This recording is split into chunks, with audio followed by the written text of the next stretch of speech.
Bonjour à toutes et à tous, bienvenue dans Libre Ensemble, votre rendez-vous de la laïcité. Nous vous proposons aujourd'hui de continuer notre réflexion sur la crise du Covid-19 avec une série d'experts et de travailleurs de terrain. On parlera de la jeunesse et de comment lui redonner espoir demain. On parlera aussi des seniors de plus en plus isolés aujourd'hui, mais aussi de toutes les personnes endeuillées pendant cette crise. Comment ont-elles, comment avons-nous accepté de laisser partir nos proches sans leur dire au revoir ?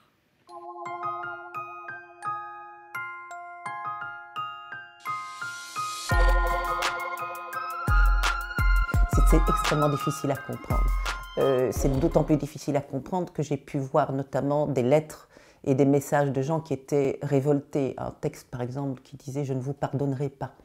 Des textes qui hurlaient la colère, qui hurlaient le fait que là, que le gouvernement ait empêché ça, c'était des prises de pouvoir qui allaient au-delà. Mais on peut aussi s'étonner d'accepter aussi facilement de rester enfermé chez soi. On peut aussi s'étonner d'être tellement privé de toute liberté qui nous paraissait évidente et allant de soi. Donc ceci est un des points peut-être les plus extrêmes parce que les plus inhumains.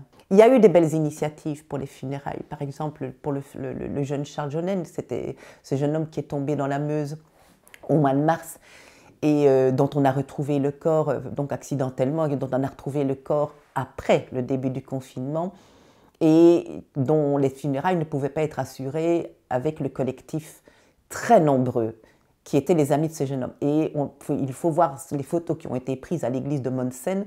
Elles vous disent quelque chose. Cette église était remplie de chemises de scouts pendues à toutes les rangées, de lettres, d'objets, de dessins, de tas de choses. Elle était illuminée de choses et c'était une beauté incroyable. Ce qui veut dire que les parents, bien sûr, se sont retrouvés seuls à accompagner leur fils. Et ils ont déjà, par rapport à d'autres pays ou d'autres situations, c'était déjà quelque chose qu'ils pouvaient avoir. Mais ils n'ont pas été seuls dans la mesure où il y a eu tous ces petits mots, toutes ces lettres, etc. C'est pour ça que ces cérémonies sont si importantes. D'une part, parce que le collectif assure aux vivants cette personne que tu as perdue, elle était aussi importante pour nous et nous reconnaissons son importance. Le fait que vous soyez si fragile, si vulnérable, que vous ayez peut-être vous-même envie d'être mort, nous sommes là et nous allons réactiver la vie et nous allons vous obliger d'une certaine manière à prendre en compte le fait que nous réactivons la vie.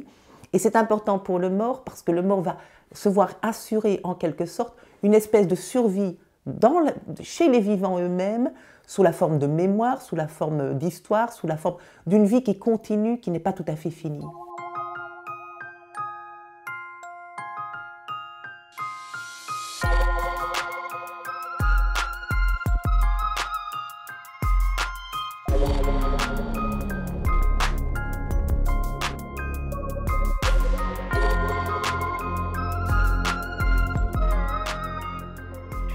La première population vers laquelle on a lancé des actions, c'était les seniors isolés. Donc avec le service population, on a identifié les personnes isolées de plus de 60-70 ans.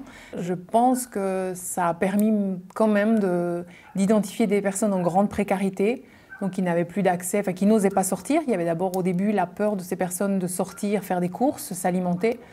Des personnes qui étaient coupées de tout leur circuit d'aide classique, donc plus d'aide à domicile, plus d'infirmières à domicile, les médecins traitants qui ne répondaient plus, donc des personnes vraiment, et puis des personnes en précarité financière aussi. Nous avons jusqu'à présent, je pense sur les 4-5 semaines de fonctionnement, environ 400 appels qui étaient principalement des demandes d'écoute, donc des demandes de pouvoir échanger, parler pour les personnes les plus isolées. Également des demandes de mise en lien avec des bénévoles pour les petits services tels que faire des courses, promener le chien, aller à la pharmacie par exemple. Et les demandes d'écoute, mais c'est aussi parfois des personnes qui tout simplement nous disaient « Écoutez, merci beaucoup de m'appeler, mais appelez-moi la semaine prochaine pour savoir si je suis toujours en vie ». Donc ça c'est le genre de verbatim qu'on a eu de la part de ces personnes. La pauvreté n'a pas disparu, elle a augmenté et à cela s'est ajouté des personnes qui n'ont jamais dû faire appel aux services d'aide qui existaient à Schaerbeek et qui commencent à se tourner de plus en plus vers le CPS ou vers les structures qui peuvent leur apporter soit une aide financière, soit une aide matérielle. Pour les colis alimentaires, on sent que les populations, les types de populations se modifient en fonction de la durée de la crise. Ce sont plutôt les petits indépendants qui pensaient tenir un peu, un mois, une semaine, un mois, et finalement qui n'y arrivent pas et donc qui vont faire appel au colis alimentaire aussi. Mais pour l'instant, on fonctionne vraiment au jour le jour et c'est un travail de petits pas. Il n'y a personne qui sait se projeter aujourd'hui, à l'heure d'aujourd'hui, sur les semaines qui vont venir maintenant, à quoi ça va ressembler, quelles seront les difficultés majeures que les personnes vont peut-être rencontrer ou les nouveaux publics qui vont faire appel à notre système ou au système d'aide qui existe déjà. Dans les mois à venir, on a beaucoup de jeunes qui sont en décrochage scolaire, qui ont perdu leur job d'étudiant. Le retour au pays pour l'été ne sera pas possible. Donc, qu'est-ce qu'une administration comme Scarbeck met en place ou va mettre en place par rapport à la jeunesse scarbeckoise? C'est aussi des enjeux. Alors, ce n'est pas de notre ressort, mais notre devoir, c'est en tout cas de titiller les responsables politiques pour dire, bon, là, il y a un enjeu quand même de vivre ensemble sur Scarbeck.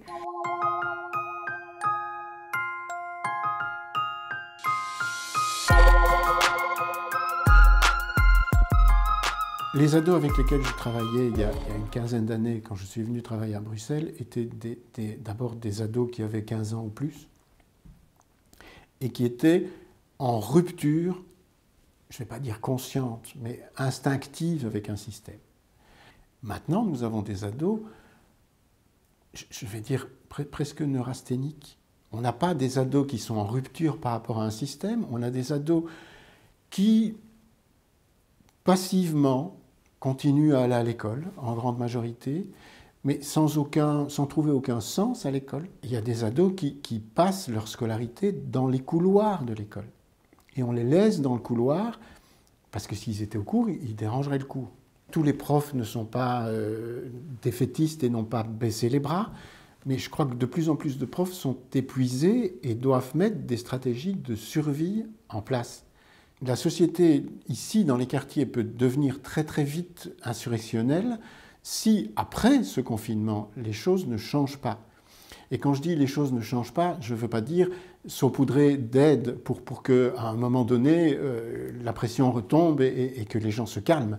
Je pense que structurellement, ce confinement a mis des choses en évidence, même dans les yeux des familles qui ont les raisonnements les plus simples. Et que les choses ne pourront pas reprendre tout à fait comme elles étaient avant. Je pense qu'impérativement, il faudra changer le mode de fonctionnement de la société et il faudra trouver un système plus solidaire, un mode plus solidaire de fonctionnement. À moins d'accepter une société policière qui fonctionnerait complètement à deux vitesses. Mais je n'ai pas envie d'y croire. Ce n'est pas une société dans laquelle j'ai envie de vivre.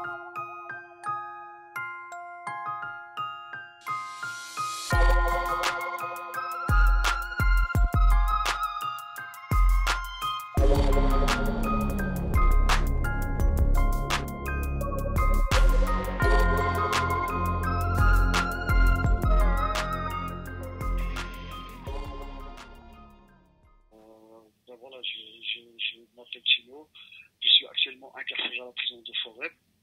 Et donc là, je pense que je parle au nom de tous les détenus qui sont incarcérés. On est pas mal à avoir attendu la réunion gouvernementale qui s'est passée il y a quelques jours, qui s'est terminée à 22 h. On a vraiment constaté qu'ils ont donné des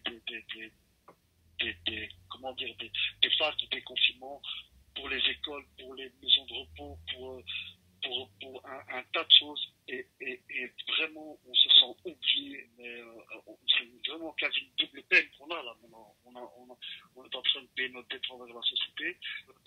Madame la ministre n'a même pas lâché mais une seule phrase sur les prisons, alors qu'il y a des papas ici, il y a des gens qui ont des frères, des sœurs.